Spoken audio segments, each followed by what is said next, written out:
Welcome to All in One Zone. Hello viewers. Today we'll discuss about the income tax. Income tax, that is the residential status of an individual. Income tax la நம்ம residential status of an individual பத்தி நம்ம பார்க்க போறோம் இன்னைக்கு. See, if you see the residential status of an individual பார்த்தீங்கன்னா for the purpose of income tax, an individual, that is the income tax laws in India classifies taxable persons on resident, second number 2, a resident not ordinarily resident, third one பார்த்தீங்கன்னா a non-resident NR. அடுத்தது the taxability differs for each of the above categories for taxpayers. Before we get into taxability, let us first understand how a taxpayer becomes a resident or RNOR, that is a resident not ordinarily resident or non-resident. So நம்ம மூணு பற்றி பார்க்க போகிறோம். அதாவது residential status of an individual for the income tax. Okay, a resident, a non-resident, அப்புறம் a resident not ordinarily resident. அடுத்து நம்ம என்ன பார்க்க போகிறோம், resident. Who is a resident? A ரெசிடெண்ட்னா a taxpayer would qualify as a resident of India if he satisfies one of the following two conditions. ரெண்டு condition satisfy பண்ணினா அவன் ரெசிடெண்ட்டுன்னு சொல்லலாம். முதல் கண்டிஷன் பார்த்தீங்கன்னா ஸ்டே இன் இந்தியா, இந்தியாவில் அவன் ஸ்டே பண்ணியிருக்கணும் ஃபார் ஏ இயர், ஒரு வருஷத்துக்கு, அதாவது 182 days ஆர் மோர். ரெண்டாவது கண்டிஷன் என்னன்னா stay in India for the immediately 4 preceding years is 365 days or more, 365 நாளைக்கு மேலே இருக்கணும்.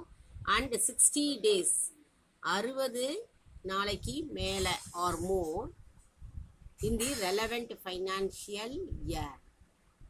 இதில் பார்த்தீங்கன்னா இந்த இவெண்ட் அண்ட் இண்டிவிஜுவல் வந்து who is a citizen of India, அவன் citizen of India or a person of Indian origin leaves India, India விட்டு போயிட்டான் for employment purpose, that is அவன் வேலை தேடி ஃபாரினுக்கு போயிட்டான்னா during and financial year he will qualify as a resident. So இந்தியாவிலேயே இருந்துட்டு அவன் ஃபாரினுக்கு போயிட்டானா டியூரிங் தி ஃபினான்ஷியல் இயர் வந்து he is qualified as a resident of India only if he stays in India for 182 days, 182 நாளுக்கு மேலே அவன் இந்தியாவில் ஸ்டே பண்ணியிருந்தான்னா he will be called as a resident of India. Such individuals are allowed a longer time, that is greater than 60 days and less than 182 days to stay in India.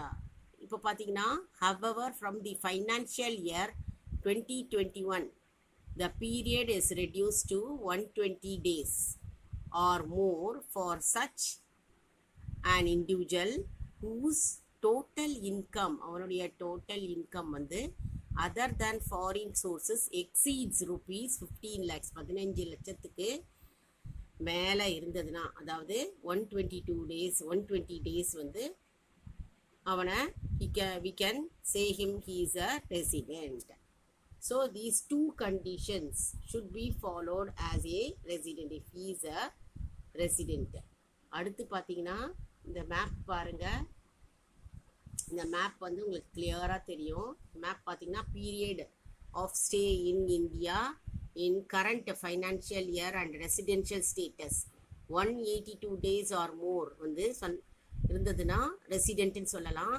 Less than 182 days, 182 நாளைக்கு கீழே இருந்தான்னா அவன் வந்து அப்படி அதில் ரெண்டாக பிரிச்சுக்கலாம். ரெண்டாக பிரிச்சுட்டிங்கன்னா 120 நாள், 120 days or more and less than 182 days.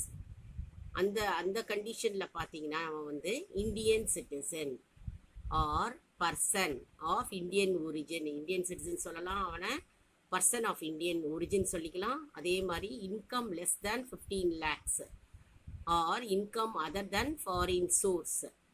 Others வந்து மற்றவங்களாம் வந்து நான் ரெசிடென்ட்னு சொல்லலாம். லெஸ் தேன் 120 days, அதாவது 120 நாளைக்கு குறைவாக இருந்தான்னா அவன் நான் resident. Okay, in this chapter we have discussed about the individual, that is the residential status of an individual. யார் ரெசிடென்ட்னு சொல்லலாம், யார் நான் ரெசிடென்ட்னு சொல்லலாம், who can be said as a resident, non-resident and resident but ordinarily resident. Resident ஆனால் ordinary resident எப்படி சொல்லலாம்னாக்க 120 நாளைக்கு மேலே இருந்தான்னா 182 நாளைக்கு குறைவாக இருக்கணும். அப்படி இருந்தான்னா அவன் வந்து இந்தியன் சிட்டிசனு. அதே மாதிரி பர்சன் ஆஃப் இந்தியன் ஒரிஜின், அவனுடைய இன்கம் வந்து 15 லட்சத்துக்கு குறைவாக இருந்ததுன்னா, other than foreign sources. So ரெசிடென்ட்னா 182 days or more, number 1. Number 2, நான் ரெசிடென்ட்னா லெஸ் தேன் 120 days, 120 நாளைக்கு குறைவாக இருந்ததுன்னா நான் ரெசிடென்ட் சொல்லிடலாம். மற்றதெல்லாம் வந்து நம்ம நான் ரெசிடென்ட் கேட்டகரிஸ், அதர்ஸ் எல்லாம் நான் ரெசிடென்ட் கேட்டகரிஸில் வந்துடும். Because less than 120 days. So 120 days மோர், 120 daysக்கு மேலே இருந்தது, 182 daysக்கு குறைவாக இருந்ததுன்னா அவங்க வந்து இந்தியன் சிட்டிசன்னு சொல்லலாம் நம்ம. அதே மாதிரி 15 லட்சம், he should be having income that is 15 lakhs.